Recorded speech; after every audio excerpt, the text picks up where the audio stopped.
Mi nombre es Marcela Valdez, y si algo aprendí creciendo bajo la sombra de los mezquites en Guanajuato, es que la tierra nunca olvida, pero la sangre a veces se pudre antes de tocar el suelo. El limpiaparabrisas de mi camioneta se movía de un lado a otro con un ritmo hipnótico, luchando contra una tormenta que parecía querer borrar el camino delante de mí. Eran las 4 de la tarde, pero el cielo estaba tan oscuro que parecía medianoche. Llevaba conduciendo 5 horas desde la Ciudad de México, con las manos apretando el volante tan fuerte que mis nudillos estaban blancos, más blancos que los lirios que seguramente adornarían el ataúd de mi madre. Delfina. Mi madre. La mujer que me enseñó a guardar silencio para sobrevivir había muerto hacía 3 días. El GPS indicaba que estaba a 2 kilómetros de la hacienda Santa Cruz. Mi pecho se apretó, una sensación familiar de asfixia que no sentía desde hacía 10 años. El día exacto en que empaqué una maleta vieja y juré no volver jamás. Pero la muerte tiene una manera cruel de anular las promesas. Reduje la velocidad. Los neumáticos trituraron la grava mojada al entrar en el camino privado. A través de la cortina de lluvia, vi la estructura imponente de la casa principal. Las paredes coloniales, que alguna vez fueron de un blanco brillante, ahora lucían grises y descascaradas, como la piel de un enfermo terminal. Y entonces, frené en seco. El portón de hierro forjado estaba cerrado. No era el cierre habitual. Una cadena de acero nueva, gruesa y brillante, envolvía los barrotes centrales, asegurada con un candado industrial que parecía gritar una advertencia. Bajé la ventanilla. El olor a tierra mojada y estiércol de caballo invadió la cabina, un olor que amaba y odiaba a partes iguales. Toqué el claxon. 1 vez. 2 veces. El sonido retumbó en el vacío, ahogado por el trueno. Nadie salió. La casa permanecía en silencio, con las cortinas corridas, como si estuviera avergonzada de sus habitantes. Saqué mi teléfono. Marqué el número de mi padre, Severo Valdez. 1 tono. 2 tonos. Buzón de voz. Marqué el número de Braulio, mi hermano mayor. Lo mismo. Cobardes, murmuré, sintiendo como la bilis subía por mi garganta. Abrí la puerta y bajé al lodo. Mis botas de diseñador, que costaban más de lo que un peón de la hacienda ganaba en 6 meses, se hundieron en el fango. No me importó. Caminé hasta las rejas y las sacudí con furia. El metal frío me mordió las palmas de las manos. ¡Abran! Grité, mi voz compitiendo con el viento. Sé que están ahí. Braulio. Papá. 1 minuto pasó. Luego 2. Estaba empapada hasta los huesos, el agua fría mezclándose con las lágrimas calientes que me negaba a derramar. Justo cuando iba a volver al coche para embestir la puerta, vi movimiento en el porche. Braulio salió. Llevaba un paraguas negro y caminaba con esa arrogancia perezosa que siempre lo había caracterizado. Se detuvo a 3 metros de la reja, seguro y seco bajo su paraguas, mientras yo temblaba bajo la lluvia. Vestía una camisa de seda desabotonada hasta la mitad del pecho y sostenía una copa de brandy en la mano libre. A las 4 de la tarde. Me miró como si fuera una vendedora ambulante molesta. «Llegas tarde, hermanita», dijo, su voz arrastrada y espesa por el alcohol. El espectáculo terminó. «Abre la puerta, Braulio», dije, mi voz temblando no por el frío, sino por la rabia contenida. «Vengo al funeral de mamá». Él soltó una risa corta y seca. Bebió un sorbo de su copa antes de responder. «¿Ya la enterramos, Marcela?» «Esta mañana». Papá decidió adelantar el servicio. Ya sabes cómo es él, no le gustan las cosas largas ni dramáticas. Fue algo íntimo. Solo la familia. Sentí como si me hubieran golpeado en el estómago con un mazo. ¿La familia?, repetí, incrédula. ¿Yo no soy familia? Soy su hija. Conduje 5 horas bajo esta tormenta porque tú me dijiste que el entierro era mañana. Braulio se encogió de hombros, un gesto que me dio ganas de saltar la reja y arrancarle los ojos. Los planes cambian. Además, ¿para qué querías venir? ¿Para llorar lágrimas de cocodrilo? No has puesto un pie aquí en una década. Mamá murió de tristeza por tu culpa, Marcela. Porque su única hija prefirió irse a la ciudad a jugar a la empresaria en lugar de cuidarla. Yo pagaba sus medicinas. Grité, golpeando el hierro. Cada mes. 15.000 pesos mensuales para su tratamiento renal. Tengo los recibos bancarios. La cara de Braulio se oscureció por un segundo, pero recuperó su máscara de desdén rápidamente. El dinero no compra el perdón, Marcela. Papá dice que eres una vergüenza. Una mujer que abandona su hogar no tiene derecho a volver. Y mucho menos a reclamar nada. Se agachó con dificultad, dejando su copa en el suelo seco del porche, y levantó una bolsa de basura negra, grande y abultada, que estaba apoyada contra una columna. Caminó hacia la reja y con un esfuerzo gruñido, lanzó la bolsa por encima de los picos de hierro. La bolsa cayó con un sonido pesado y húmedo en el charco a mis pies. El plástico se rasgó un poco, revelando ropa vieja y libros hinchados por la humedad. Ahí tienes, dijo Braulio, sacudiéndose las manos como si hubiera tocado algo sucio. Papá mandó a limpiar el cuarto de mamá. Dijo que sacáramos toda la basura que dejaste atrás. Llévatelo. Es tu herencia. Miré la bolsa. Vi el lomo de un libro de cuentos que mamá solía leerme cuando tenía 5 años. Vi una bufanda tejida a mano que le regalé en su cumpleaños 50. ¿Esto es todo? Pregunté, mi voz bajando a un susurro peligroso. ¿Toda una vida se reduce a una bolsa de basura en el lodo? Deberías estar agradecida, escupió Braulio. Papá quería quemarlo. Ahora, lárgate. Si vuelves a tocar el timbre, soltaré a los perros. Y créeme, tienen hambre. Dio media vuelta y caminó de regreso a la casa, sin mirar atrás ni una sola vez. La puerta principal se cerró con un golpe seco, y escuché el sonido del cerrojo deslizándose. Me quedé allí, sola bajo la lluvia, mirando esa casa que alguna vez fue mi hogar. No sentí tristeza. En ese momento, la tristeza murió dentro de mí, ahogada por algo mucho más frío y duro. Sentí claridad. Me agaché y recogí la bolsa de basura. Pesaba como los recuerdos que llevaba dentro. La metí en el asiento trasero de mi camioneta, manchando el cuero beige de lodo. Me subí al asiento del conductor, encendí el motor y miré por el espejo retrovisor.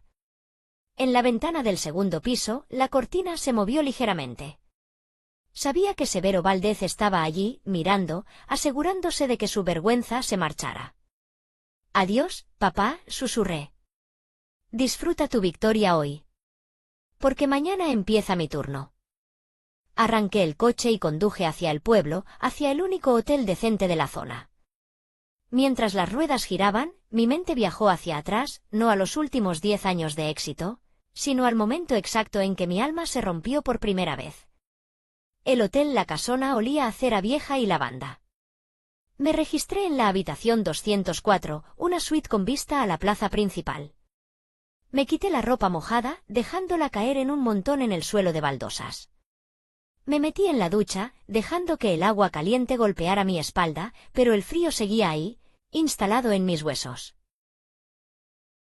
Cerré los ojos y, de repente, ya no estaba en el hotel. Estaba de vuelta en el establo de la hacienda, tenía 12 años y olía a paja y sangre de caballo. Era una noche de tormenta, muy parecida a esta. Centella, la yegua favorita de mi padre, había entrado en trabajo de parto prematuro. El veterinario estaba atrapado al otro lado del río crecido. Papá estaba en la casa grande, celebrando con sus amigos, bebiendo tequila y jugando a las cartas.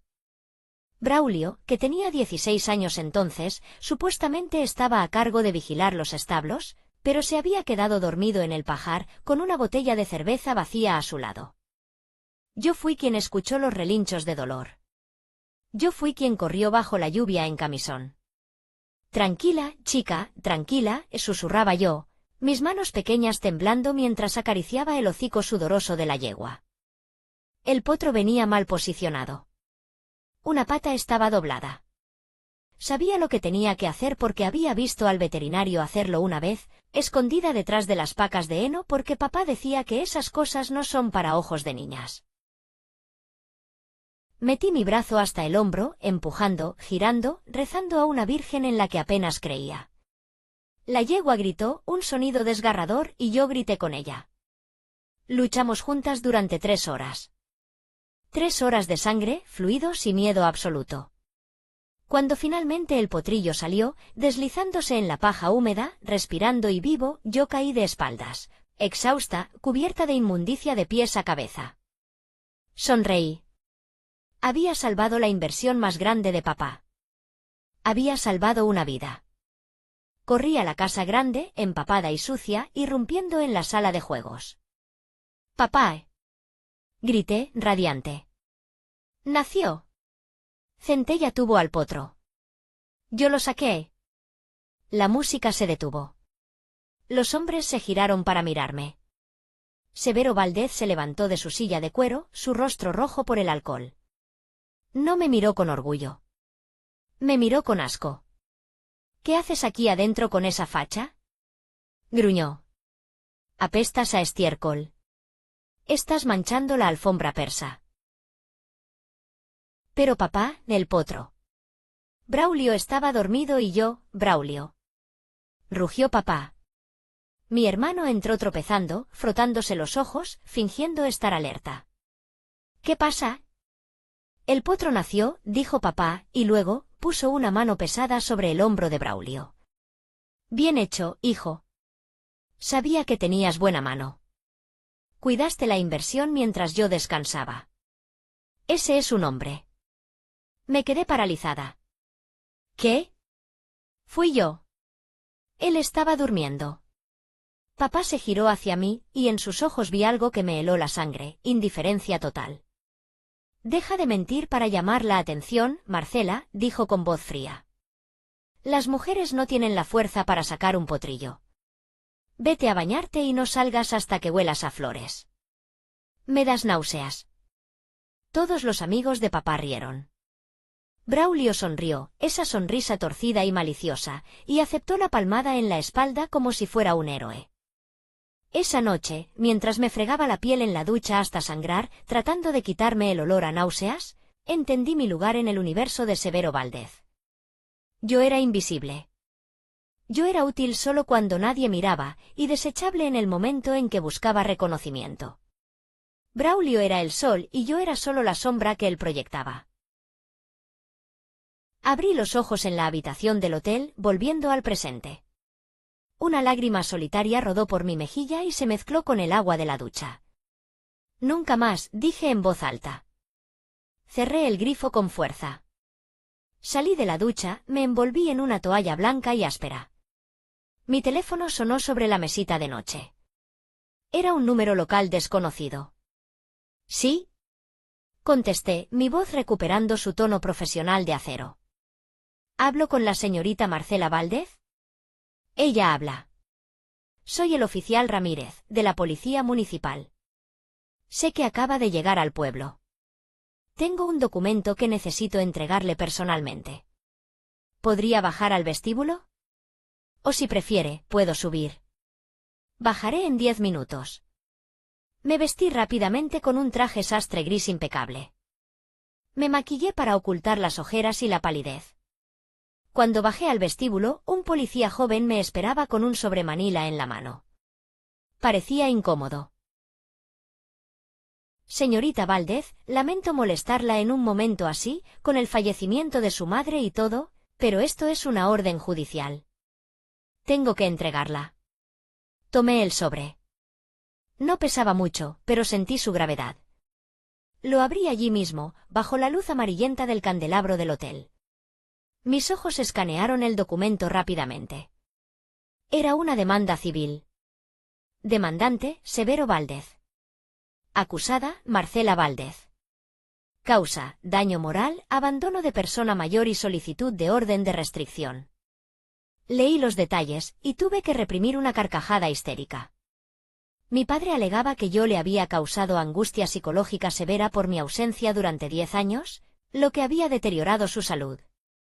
Alegaba que yo había manipulado a mi madre en su lecho de muerte para intentar cambiar el testamento, aunque no había testamento conocido. Y la cereza del pastel, exigía una pensión alimenticia retroactiva y una compensación por daños de 5 millones de pesos. 5 millones. El número estaba escrito en letras mayúsculas y negritas. 5 millones de pesos. El oficial me miraba con lástima. Lo siento, señorita. Si necesita un abogado local, no necesito un abogado local, oficial, dije, doblando el documento con cuidado y guardándolo en mi bolso. Tengo los mejores abogados de la capital. Gracias por su servicio. El policía asintió y se retiró. Me quedé sola en el vestíbulo. Así que este era su juego. Estaban quebrados. Braulio y papá debían estar ahogados en deudas. Seguramente las peleas de gallos y el alcohol habían consumido la fortuna de la hacienda. Sabían que yo tenía dinero. Habían escuchado los rumores de mi éxito con mi empresa de logística y exportación. No me dejaron entrar al funeral no solo por odio, sino por estrategia. Querían golpearme emocionalmente, hacerme sentir culpable y luego demandarme para sacarme dinero. Creían que, por vergüenza o por dolor, yo pagaría para que me dejaran en paz. Caminé hacia el bar del hotel y pedí un tequila doble, el más caro que tuvieran.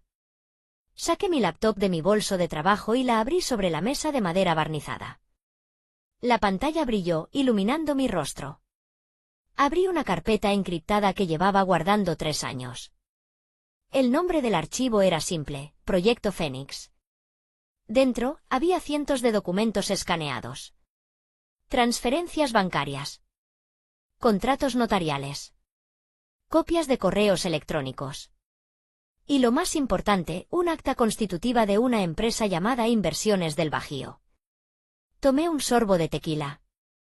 El líquido ámbar quemó mi garganta de una manera agradable. Querían 5 millones de pesos, papá, murmuré a la pantalla. Te voy a dar algo mucho mejor que dinero. Te voy a dar la verdad. Marqué el número de mi asistente personal en la Ciudad de México. Eran casi las 7 de la noche, pero ella contestó al primer timbre. ¿Señora Marcela? Lucía, prepara el helicóptero para el abogado Mendoza. Necesito que esté en Guanajuato mañana a primera hora. Y dile que traiga la carpeta roja de la caja fuerte. Sí, la original. Entendido. ¿Algo más? Sí. Averigua quién es el juez asignado al caso de la demanda de Severo Valdez. Un momento, escuché el tecleo rápido. Es la jueza Socorro Montiel. Juzgado tercero de lo civil. Tiene fama de ser muy estricta, le dicen la dama de hierro del Bajío. Odia a los mentirosos. Sonreí por primera vez en el día. Una sonrisa fría, afilada. Perfecto. A la dama de hierro le va a encantar lo que tenemos. Colgué el teléfono y terminé mi tequila de un solo trago. Miré por la ventana hacia la oscuridad donde se escondía la hacienda Santa Cruz. Podía imaginar a Braulio y a papá celebrando su jugada maestra, brindando con el brandy barato que quedaba, pensando que habían acorralado a la hija pródiga. No tenían ni idea. Pensaban que estaban demandando a una hija asustada. No sabían que estaban declarando la guerra a la dueña de su propio techo. Mañana, el tribunal sería un escenario. Y yo estaba lista para mi actuación final. La mañana del juicio amaneció con un cielo despejado, un azul insultante que contrastaba con la tormenta de la noche anterior.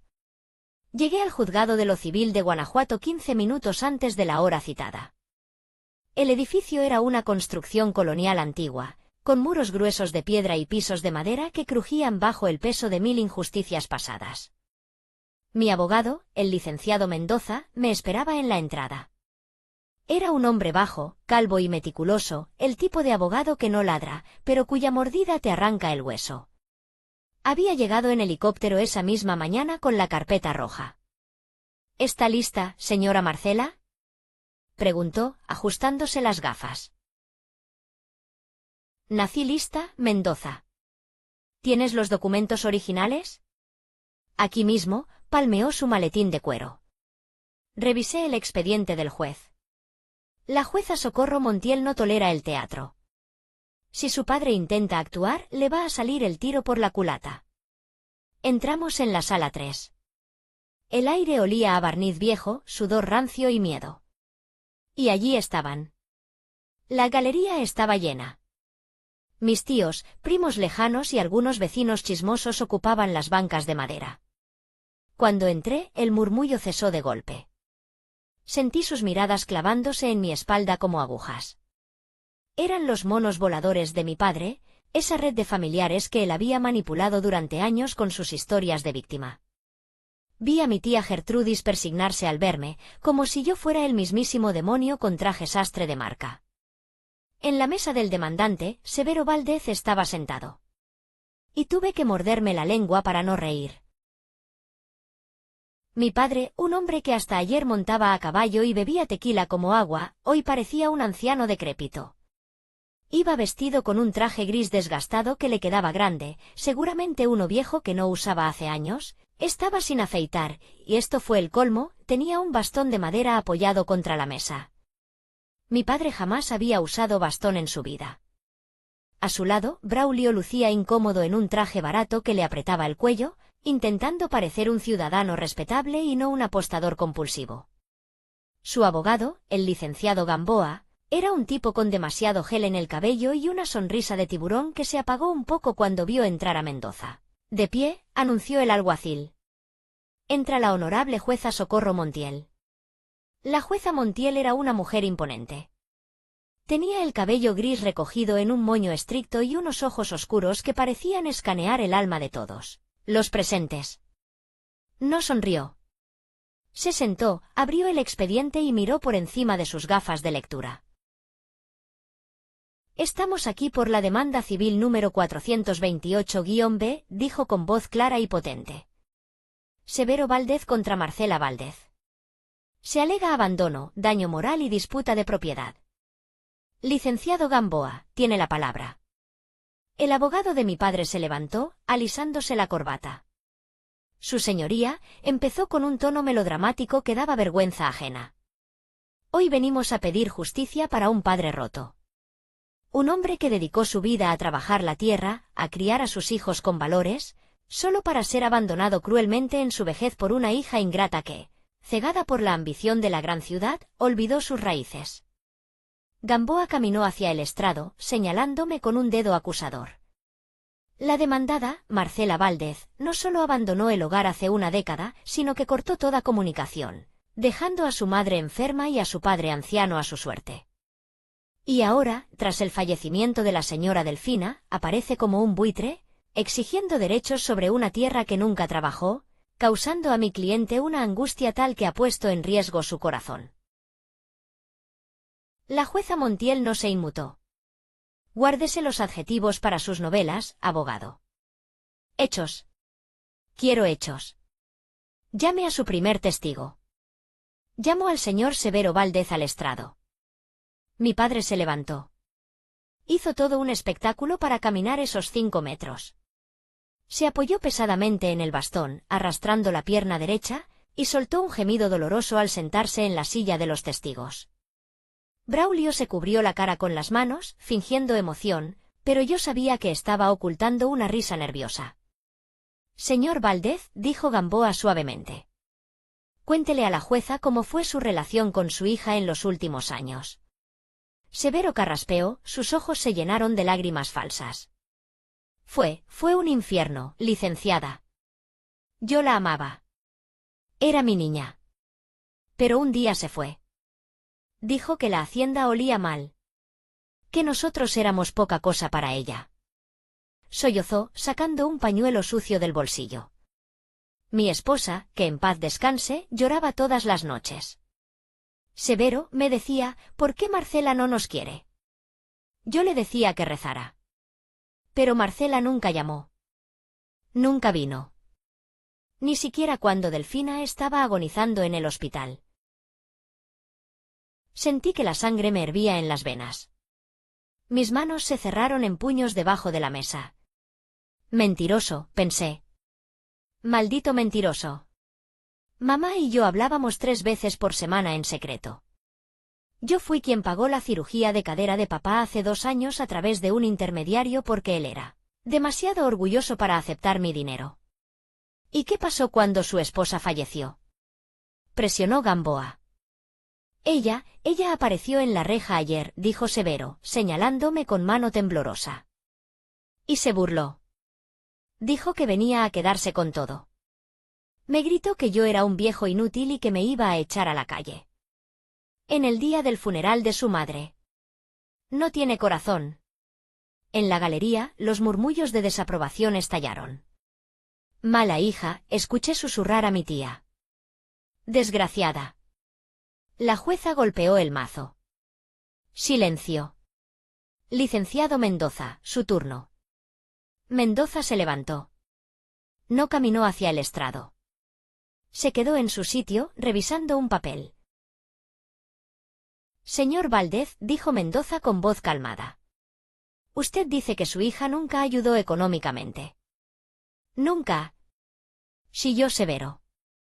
Ni un centavo. Curioso. Tengo aquí registros bancarios de una cuenta a nombre de Delfina Valdez que recibía depósitos mensuales de 15.000 pesos desde hace 10 años. El remitente es MV Logistics. ¿Le suena? Severo parpadeó, nervioso. No sé, mi esposa manejaba sus cuentas. Seguro era una pensión del gobierno. ¿Una pensión de 15.000 pesos? Mendoza arqueó una ceja. México debe haber progresado mucho. No tengo más preguntas por ahora.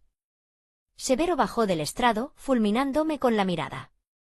Había sembrado la duda, pero aún tenía a su as bajo la manga. Llamo a Braulio Valdez, anunció Gamboa. Mi hermano subió al estrado.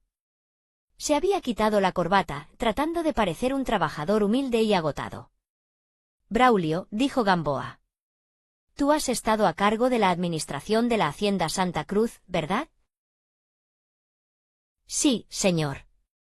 Desde que papá enfermó, yo llevo todo. Trabajo de sol a sol.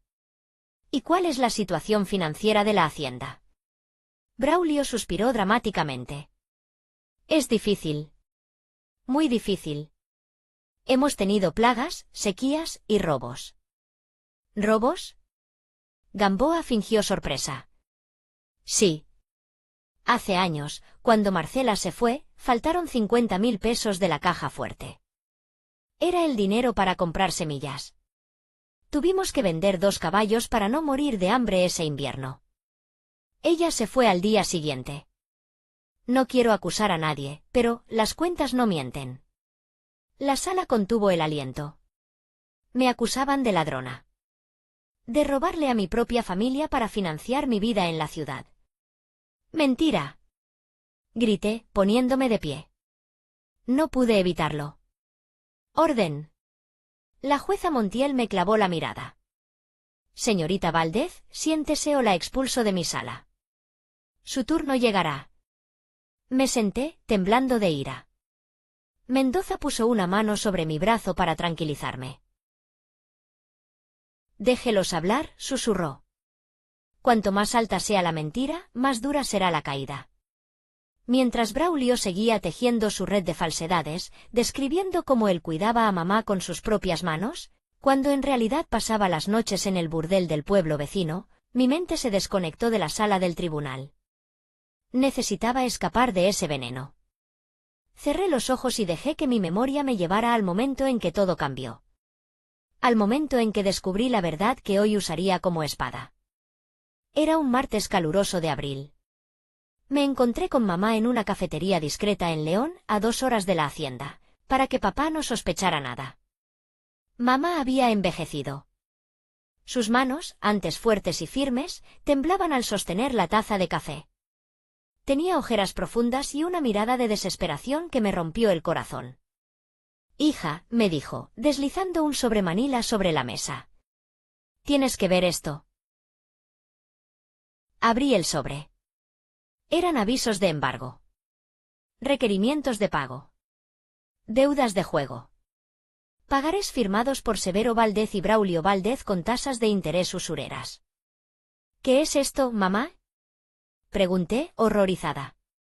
Tu padre y tu hermano, su voz se quebró. Perdieron el control, Marcela. Braulio apostó fuerte en las peleas de gallos en la feria de San Marcos. Perdió. Y tu padre firmó como aval. Deben 3 millones de pesos. Y los prestamistas no son bancos, hija. Son gente mala.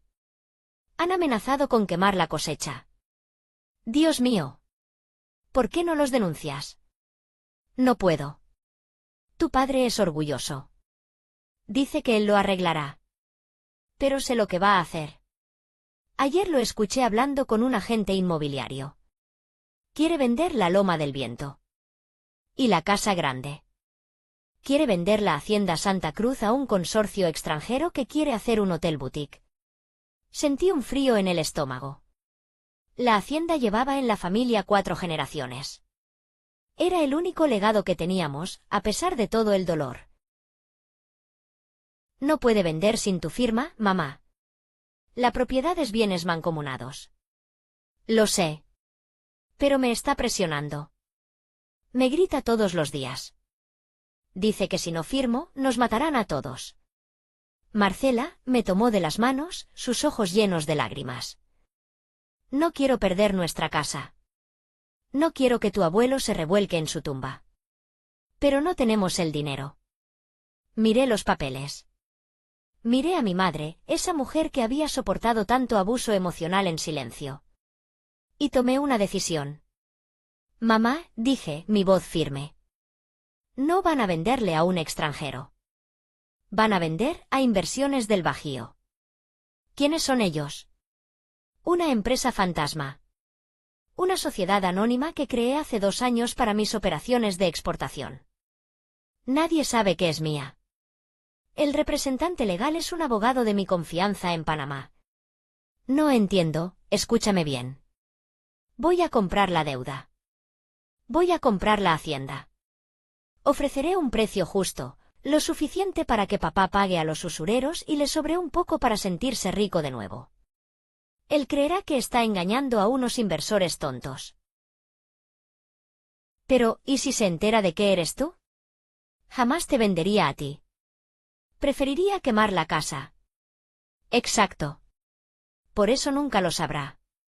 Tú firmarás tu parte, cediendo tus derechos a la empresa a cambio de un usufructo vitalicio, el derecho de vivir ahí hasta morir. Y papá firmará la venta total creyendo que se deshace del problema. Marcela, es mucho dinero.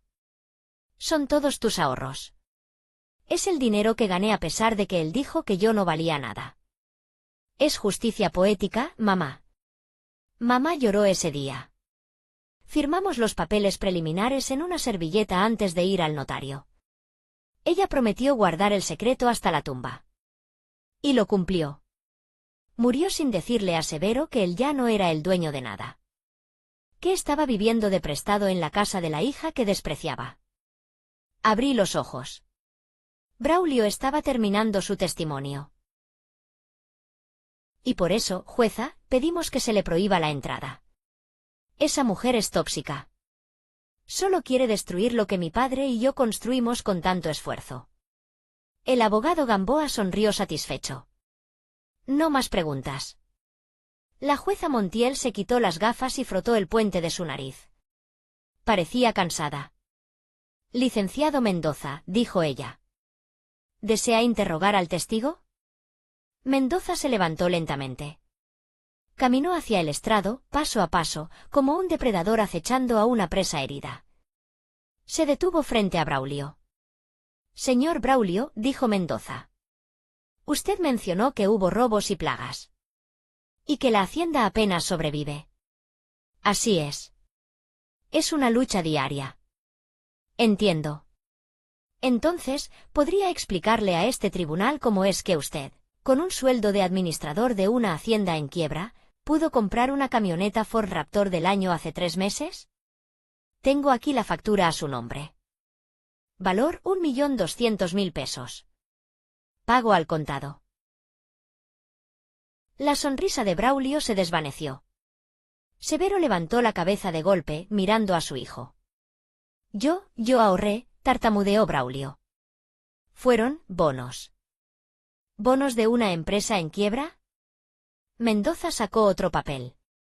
¿Y qué me dice de los retiros en efectivo realizados desde la cuenta operativa de la Hacienda en cajeros automáticos dentro del Casino Royal Jack en Aguascalientes?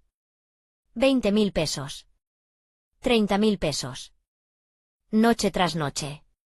Objeción. Gritó Gamboa, sudando. Relevancia. La relevancia, su señoría, dijo Mendoza, girándose hacia la jueza, es demostrar que la supuesta pobreza y angustia del demandante no son culpa de mi clienta, sino del despilfarro sistemático de su propio hijo y administrador. Severo estaba rojo de ira, pero no contra mí. Estaba mirando a Braulio. ¿Tú compraste una camioneta nueva?, susurró el viejo. Me dijiste que era de segunda mano prestada por un amigo. Braulio se encogió en su silla. Papá, no le creas, son trucos. No he terminado, interrumpió Mendoza, su voz subiendo de volumen. Su señoría, el demandante afirma que es el dueño legítimo y que mi clienta quiere quitarle su propiedad. Pero para quitarle algo a alguien, primero esa persona debe poseerlo. La jueza Montiel se inclinó hacia adelante, interesada. ¿A dónde quiere llegar, abogado? Mendoza regresó a nuestra mesa y tomó la carpeta roja. Era gruesa, pesada. El sonido al ponerla sobre el estrado del juez resonó como un disparo en la sala silenciosa. Señor Severo Valdez, dijo Mendoza, mirando a mi padre. Usted ha testificado bajo juramento que la Hacienda Santa Cruz es suya. Que tiene las escrituras en su caja fuerte. Y las tengo. Gritó Severo, golpeando la mesa con su bastón. Es mi tierra. Mi sudor. Lo que usted tiene en su caja fuerte, señor Valdez, son copias antiguas sin valor legal, dijo Mendoza con una calma escalofriante. Porque según el Registro Público de la Propiedad y el Comercio de Guanajuato, la Hacienda Santa Cruz cambió de dueño hace exactamente 3 años, el 15 de mayo de 2021. Un silencio sepulcral cayó sobre la sala. Podía escuchar el zumbido de las lámparas fluorescentes. Braulio estaba pálido como un papel. Severo tenía la boca abierta, la confusión luchando con la furia en su rostro arrugado. ¿Qué tonterías está diciendo?, balbuceó Severo. Yo no vendí nada, bueno, vendí una parte a unos gringos, a una empresa.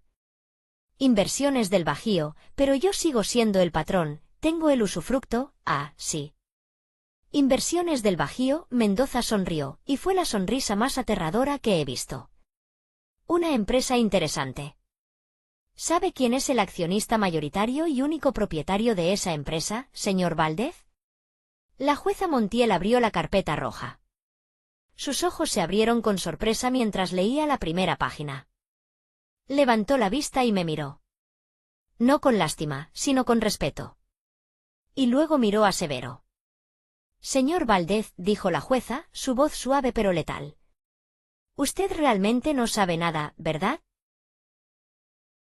Severo miró a la jueza, luego a Mendoza, y finalmente a mí. Por primera vez en mi vida, vi miedo en sus ojos.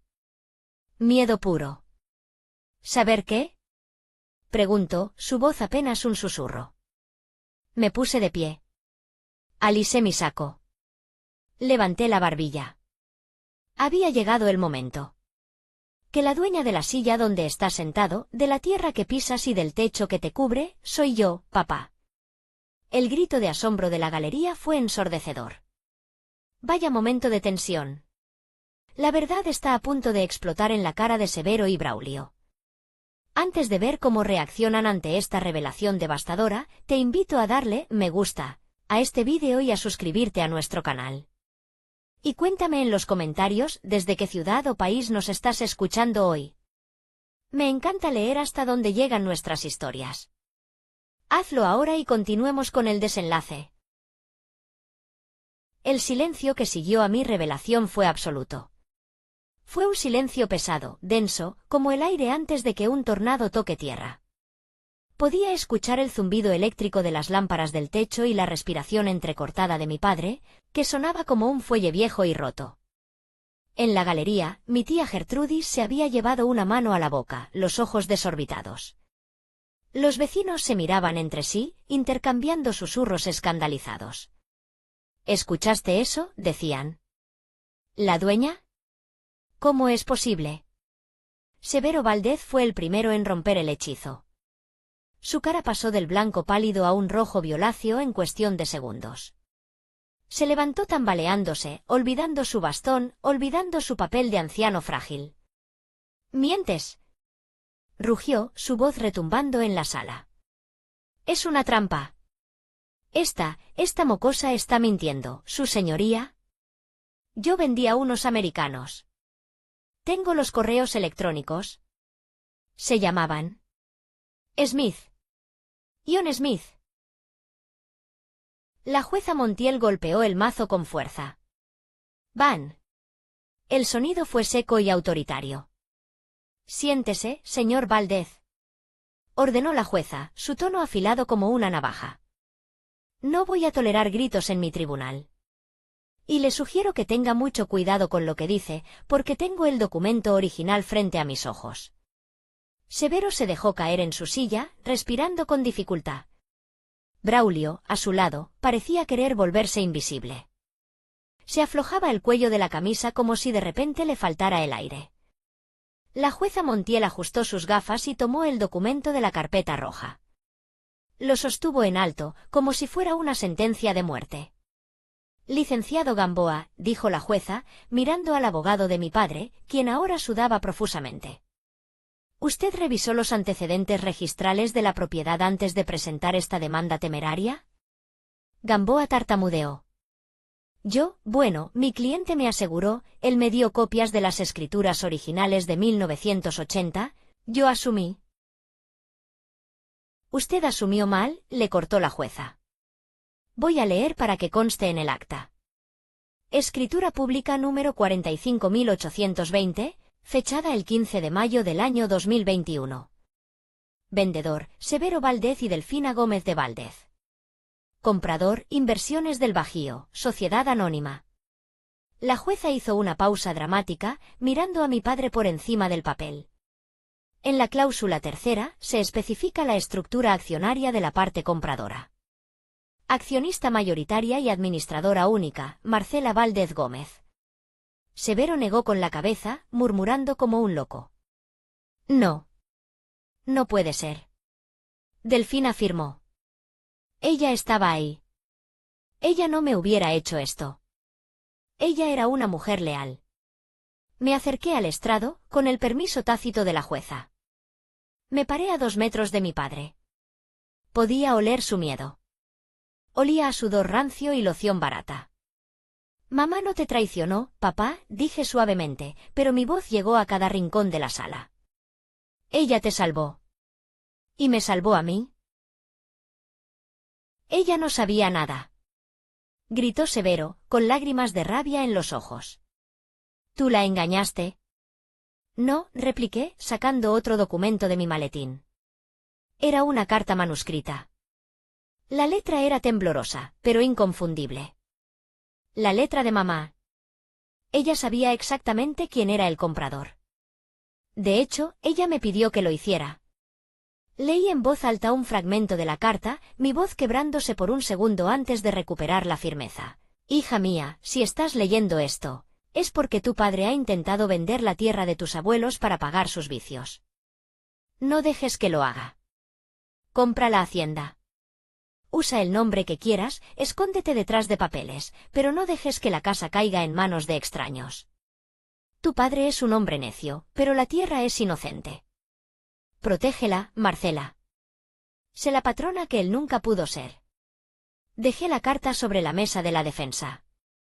Severo la miró como si fuera una serpiente venenosa. Reconoció la letra. Lo vi en sus ojos. El mundo que él había construido en su cabeza, un mundo donde él era el rey y su esposa la súbdita obediente, se desmoronó en ese instante. Su esposa, la mujer silenciosa que le servía el café, había conspirado con la hija desterrada para quitarle el poder. ¿Cuánto? Preguntó Braulio de repente. Fue la primera vez que habló. Su voz era ronca. ¿Cuánto pagaste? Me giré hacia mi hermano. Él no miraba la carta. Miraba los números. Por supuesto. Hablemos de dinero, Braulio, dije, caminando hacia él.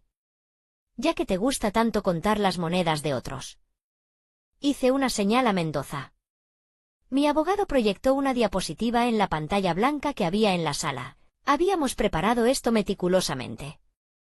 El precio de compraventa fue de 15 millones de pesos, anunció Mendoza. Un murmullo de asombro recorrió la sala. 15 millones. En un pueblo rural eso era una fortuna incalculable. 15 millones. Exclamó Braulio, sus ojos brillando con codicia. Papá, ¿dónde está ese dinero? Dijiste que vendiste solo una parte por 2 millones. Severo se encogió, haciéndose pequeño en su silla. Yo tenía deudas, masculló el viejo. Intereses, gastos operativos, permíteme desglosarlo, intervine yo, señalando la pantalla. De esos 15 millones de pesos que deposité en la cuenta de papá hace 3 años, 3 millones fueron directamente a pagar a los usureros de Aguascalientes para que no te rompieran las piernas a ti, Braulio. 4 millones se fueron en transferencias a cuentas de casinos online y casas de apuestas deportivas. Tengo los estados de cuenta aquí. 2 millones se retiraron en efectivo. Supongo que para mantener tu estilo de vida de hacendado rico, papá. Botellas, fiestas y mujeres. La sala estaba hipnotizada. Estaba desnudando la miseria moral de mi familia con la precisión de un contador forense. Eso deja 6 millones, dijo Braulio, haciendo cálculos rápidos. ¿Dónde están los otros 6 millones? ¿Se los gastaron?, dije fríamente. En vivir una mentira. En mantener esa casa cayéndose a pedazos, en comprar esa camioneta Ford Raptor que tienes estacionada afuera y que fingiste que era un regalo, en pagar sobornos para ocultar tus multas por conducir ebrio. Cambié la diapositiva. Ahora mostraba facturas médicas. Y hablemos de mamá, dije, y esta vez dejé que mi rabia aflorara. Severo, tú le dijiste al juez que yo la abandoné. Que no pagué ni un centavo. Señalé la pantalla. Factura del Hospital Ángeles. Cirugía renal, 350.000 pesos. Pagada por MV Logistics. Factura de diálisis mensual, 20.000 pesos por sesión durante 24 meses. Total, 480.000 pesos. Medicamentos especializados importados de Alemania, 150.000 pesos. Me incliné sobre la mesa, encarando a mi padre. En total, papá, he gastado más de 1 millón de pesos en la salud de mamá en los últimos 2 años. Tú le dijiste a ella que el seguro popular lo cubría todo.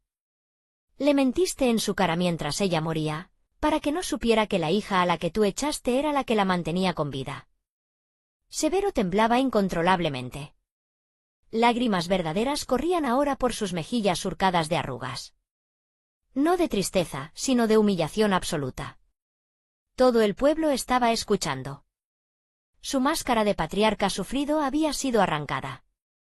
Ahora solo era un viejo mentiroso y estafador que vivía de la caridad de la hija que odiaba. Yo no sabía que eras tú, gimió. El hospital dijo que era una fundación, la Fundación Delfina, dije. Yo soy la fundación. Me volví hacia la jueza Montiel. Su señoría, mi padre me demandó por 5 millones de pesos alegando abandono. Creo que he demostrado, con recibos fiscales y bancarios, que no solo no hubo abandono, sino que he sido el único soporte financiero de esta familia durante la última década. No estoy aquí para pedir que me devuelvan el dinero. Sé que nunca lo veré. Se lo bebieron y lo apostaron. Estoy aquí para pedir que se reconozca mi legítima propiedad y se detenga este acoso. La jueza Montiel se quedó mirando los documentos un momento más. Luego, cerró la carpeta con suavidad. Se quitó las gafas y miró a Severo Valdez con una expresión que era una mezcla de desprecio y lástima. Señor Valdez, dijo la jueza. En mis 30 años de carrera, he visto muchas cosas. He visto familias pelear por una vaca. He visto hermanos matarse por una cerca. pero nunca, jamás, había visto un caso de ingratitud y cinismo tan grande como el suyo. La jueza se inclinó hacia adelante. Usted viene a mi corte, se sienta en mi silla de testigos y jura ante Dios que su hija es una mala persona, cuando esa mujer ha estado pagando el techo sobre su cabeza y la medicina en la sangre de su esposa. Usted es una vergüenza para el concepto de padre, señor Valdez. Severo bajó la cabeza. No pudo sostener la mirada de la jueza. Braulio estaba mirando el suelo, con la cara roja como un tomate. El abogado Gamboa estaba guardando sus cosas apresuradamente, como si quisiera salir corriendo antes de que el barco se hundiera por completo. Pónganse de pie para dictar sentencia, ordenó la jueza. Todos nos levantamos. Mis piernas temblaban un poco, pero me mantuve firme como un roble. La demanda número 428-B queda desestimada en su totalidad con perjuicio. Es decir, señor Valdez, no puede volver a demandar por esta causa nunca más. La jueza golpeó el mazo. Van. Además, continuó, en vista de la evidencia presentada sobre la titularidad de la propiedad, reconozco a la ciudadana Marcela Valdez como única y legítima propietaria de la hacienda Santa Cruz y todas sus tierras adyacentes. Severo soltó un sollozo ahogado. Y hay algo más, añadió la jueza, mirándome. Señorita Marcela, dado que usted es la propietaria y el señor Severo y el señor Braulio están ocupando la vivienda sin contrato de arrendamiento, usted tiene el derecho legal de solicitar un desalojo inmediato. Si lo desea, puedo ordenar a la fuerza pública que los acompañe ahora mismo para sacar sus pertenencias. La sala contuvo el aliento. Todos miraron a Marcela. Tenía el poder absoluto. Podía chasquear los dedos y dejar a mi padre y a mi hermano en la calle, con nada más que la ropa que llevaban puesta. Era la venganza perfecta. La venganza que había soñado durante esas noches frías en mi apartamento de la ciudad, sola y dolida. Miré a Severo. Parecía un niño pequeño y asustado. Miré a Braulio, que me miraba con terror puro, imaginándose sin su camioneta, sin su casa, teniendo que trabajar de verdad por primera vez en su vida. Podía destruirlos. Tenía el mazo en mi mano. «Señorita Valdez», preguntó la jueza. «¿Desea la orden de desalojo?» El tiempo pareció detenerse. Escuché el eco de las palabras de Braulio ayer. «Miro que tienes, Marcela. No tienes corazón». Pensé en mamá. En lo que ella hubiera querido. Ella no quería que la familia se destruyera. Ella quería que la tierra sobreviviera. Y sabía que si los echaba a la calle, se convertirían en víctimas ante los ojos del pueblo. Serían los mártires, y yo sería la bruja desalmada. No. Yo era más inteligente que eso. La muerte rápida es misericordia. Yo quería que vivieran para ver mi éxito. Quería que cada día que despertaran bajo mi techo, recordaran a quién le debían el aire que respiraban. No, su señoría, dije con calma. La sala exhaló. Severo levantó la vista, esperanzado. No quiero que los desaloje hoy, continué, y vi cómo la esperanza de Severo se congelaba. Pero sí solicito una orden de restricción que les impida vender, hipotecar o alterar cualquier activo de la hacienda. Y quiero que quede constancia de que su permanencia en la propiedad está sujeta a mi total discreción y bajo mis condiciones. Concedido, dijo la jueza sin dudar. Se emitirán las órdenes. Se levanta la sesión. Van. El golpe final del mazo resonó como un disparo de cañón. La gente en la galería comenzó a hablar a gritos. Los periodistas locales, que habían estado dormitando al fondo, ahora corrían hacia mí con sus grabadoras. Pero yo no les hice caso. Me giré hacia mi padre y mi hermano. Severo se apoyaba pesadamente en la mesa. Parecía haber envejecido 10 años en 10 minutos. Se acercó a mí, arrastrando los pies. Marcela, dijo, su voz temblorosa. Hija. Levanté una mano para detenerlo. No me llames hija aquí, Severo. Aquí soy la demandada. En la hacienda, soy la dueña. ¿Qué vas a hacer con nosotros?, preguntó Braulio, con voz de ratón. Lo miré de arriba abajo, deteniéndome en su reloj de oro falso. Vamos a casa, dije. Tenemos que negociar los términos de su estadía. Y Braulio, te sugiero que disfrutes el viaje de regreso en tu Ford Raptor. Porque será la última vez que la conduzcas. Esa camioneta está a nombre de la hacienda, y la hacienda es mía. Di media vuelta y salí de la sala del tribunal con la cabeza alta. Mis tacones resonaban en el piso de madera, clac, clac, clac. Sonaba como el tic-tac de un reloj. El tiempo de los hombres Valdez había terminado. Mi tiempo acababa de empezar. Al salir al sol de la tarde, respiré hondo. El aire ya no olía a miedo. Olía a victoria. Pero no era una victoria dulce. Tenía un sabor metálico, como sangre en la boca. Sabía que la batalla legal había terminado, pero la verdadera guerra, la guerra por el alma de la hacienda Santa Cruz y por lo que quedaba de mi familia, apenas comenzaba. Subí a mi camioneta. Mendoza se sentó a mi lado. Estuvo brillante, señora, dijo él, secándose el sudor de la frente. Nunca había visto a alguien desmantelar a su propia familia con tanta elegancia. No fue elegancia, Mendoza, respondí, arrancando el motor. Fue una autopsia. Conduje de regreso a la hacienda. El portón con la cadena y el candado ya no me parecía una barrera. Ahora sabía que yo tenía la llave. Y estaba a punto de abrir la puerta a una nueva era. El viaje de regreso a la hacienda Santa Cruz fue el trayecto más silencioso de la historia. Yo conducía mi camioneta con Mendoza en el asiento del copiloto. Detrás de nosotros, en la llamativa Ford Raptor que Braulio había comprado con el dinero robado de la hacienda, venían mi padre y mi hermano. Parecían dos prisioneros siendo trasladados a una cárcel de máxima seguridad, aunque la cárcel fuera su propia casa. Al llegar al portón principal, detuve el vehículo. La lluvia había cesado por completo y el sol del atardecer bañaba los campos de agave con una luz dorada y melancólica. Bajé del coche. Caminé hacia el portón con la cadena y el candado que me habían impedido el paso 24 horas antes. Severo y Braulio bajaron de su camioneta, observándome con recelo. Saqué un juego de llaves de mi bolso. No eran llaves nuevas. Eran las llaves maestras antiguas, de hierro forjado, que mamá me había enviado por correo junto con su carta final.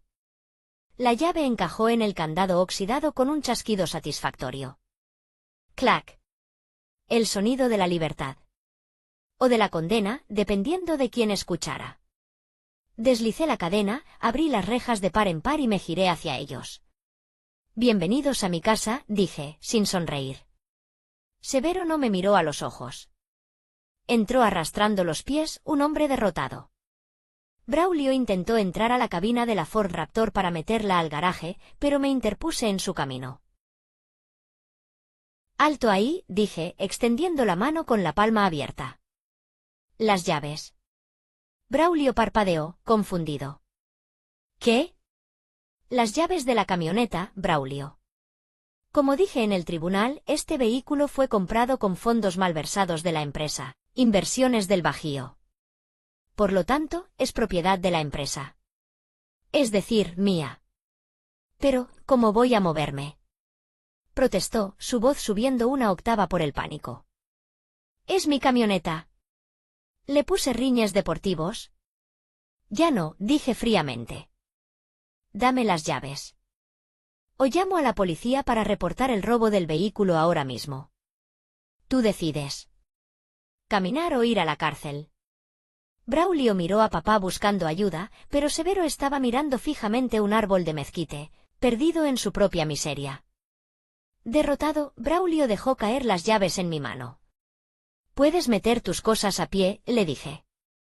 «Y más te vale no rayar la pintura cuando saques tus maletas». Entré a la casa principal. El olor a encierro y humedad me golpeó. Nada había cambiado en 10 años, excepto que todo estaba más viejo, más sucio. Los muebles tenían capas de polvo. Había botellas vacías de brandy en la mesa de centro. Don Tiburcio, el viejo capataz que había servido a la familia durante 40 años, salió de la cocina secándose las manos en un trapo. Cuando me vio, sus ojos se llenaron de lágrimas. —¿Niña Marcela? —preguntó con voz temblorosa. —¿Es usted?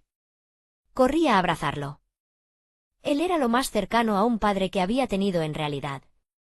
Olía a tabaco y leña, un olor reconfortante. —Hola, don Tiburcio —susurré. —Ya estoy aquí. Y esta vez, me quedo. Su madre, la señora Delfina, me dijo que usted vendría, sollozó el viejo. Ella me dijo, Tiburcio, aguanta. Marcela vendrá a limpiar este desastre. Y eso voy a hacer. Tiburcio, necesito que reúnas a todos los peones en el patio central en 30 minutos. Tengo anuncios que hacer. Sí, patrona. Enseguida. La palabra patrona sonó extraña, pero correcta.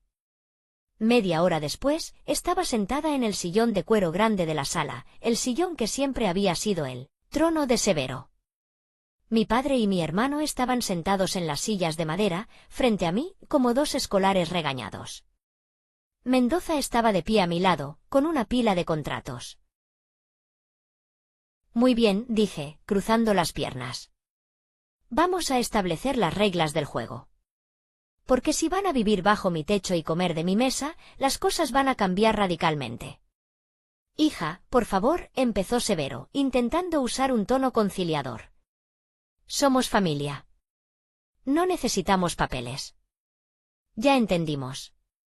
Tú mandas. Pero no nos humilles. La humillación es opcional, papá. La dignidad se gana. Y ustedes perdieron la suya hace mucho tiempo. Hice una señal a Mendoza, quien les entregó un documento a cada uno. Severo, dije, mirándolo. Tienes en tus manos un contrato de comodato.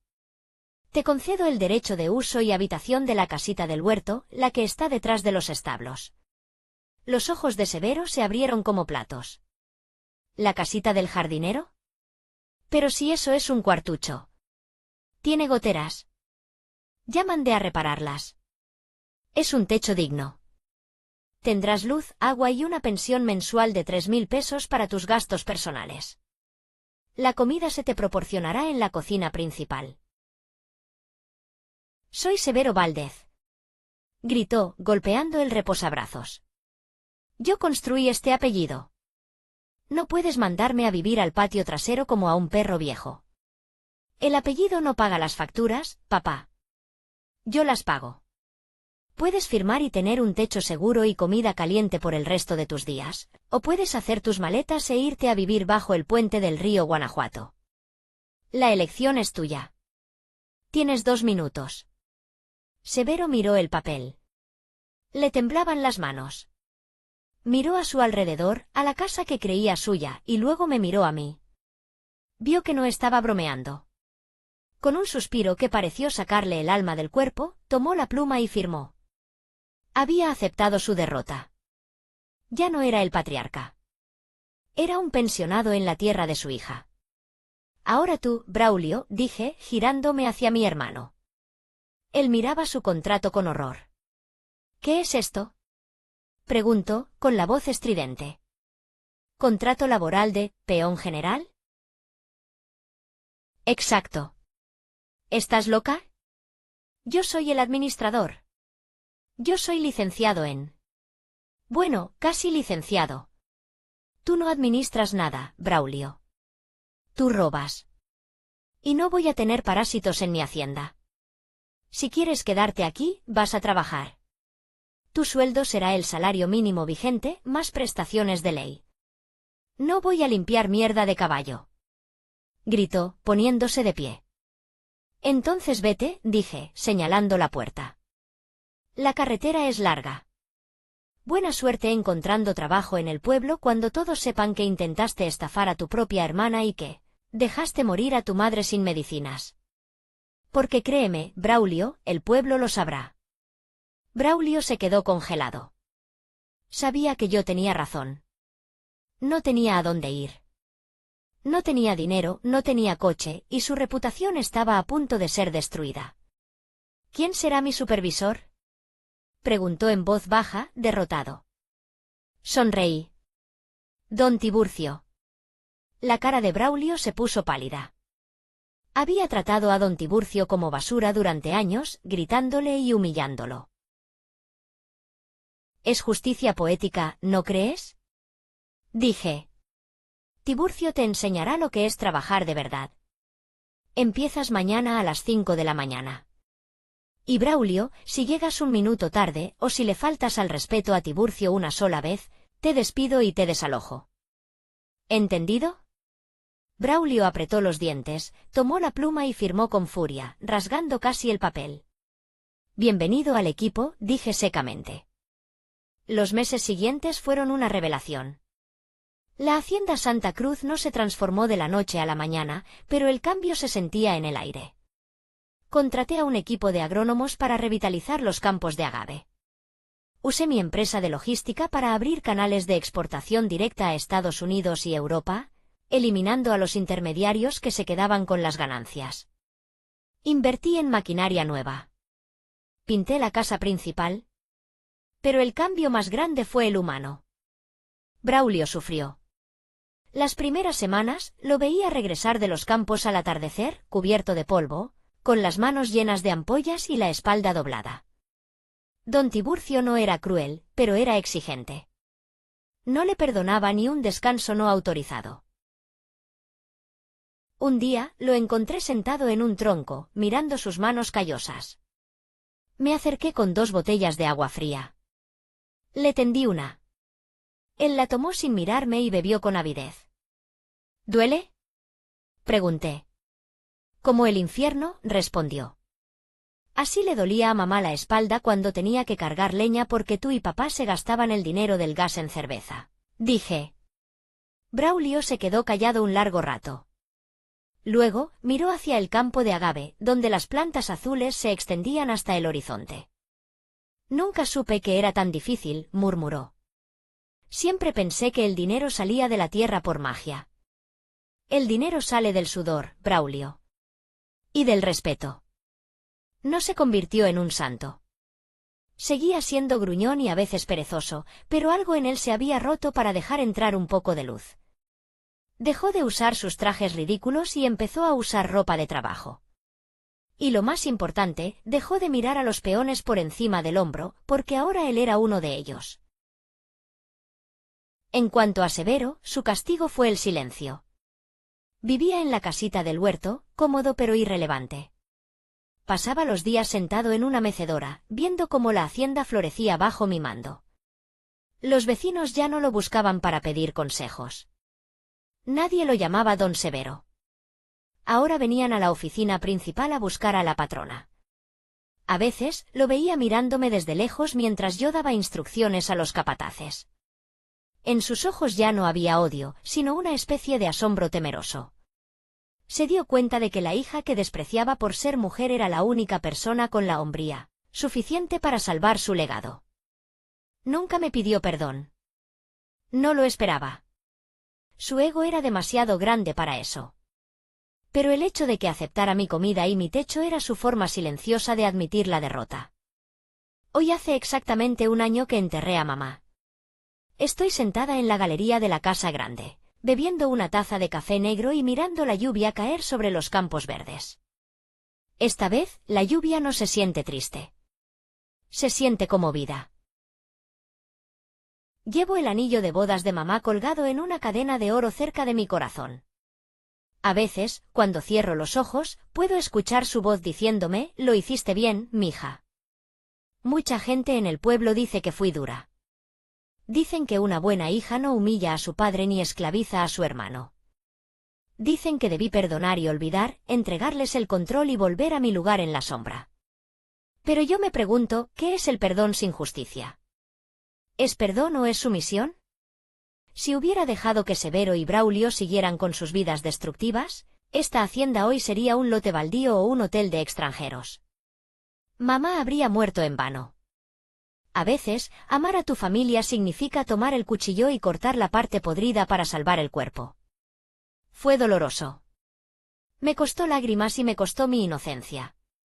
Pero al mirar a Braulio, que ahora camina con la cabeza alta porque se ganó su sueldo con trabajo honesto, y al ver que las deudas están pagadas, sé que hice lo correcto.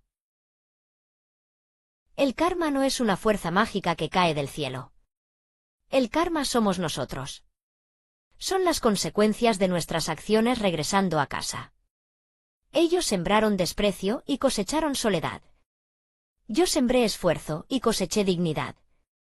Y tú, que has escuchado mi historia hasta el final, te pregunto, si estuvieras en mi lugar, con el mazo de juez en la mano y el poder de destruir a quienes te lastimaron, ¿habrías tenido piedad? ¿O habrías hecho exactamente lo mismo que yo? ¿Es venganza o es simplemente poner las cosas en su lugar? Déjame tu opinión en los comentarios. Quiero leerte, porque sé que en cada familia hay una historia que no se cuenta, y quizás la mía te ayude a encontrar tu propia voz. Gracias por acompañarme en este viaje de dolor, justicia y redención. Si la historia de Marcela te ha conmovido o te ha hecho hervir la sangre, por favor, regálame un me gusta en este vídeo. Es un gesto pequeño para ti, pero gigante para nosotros.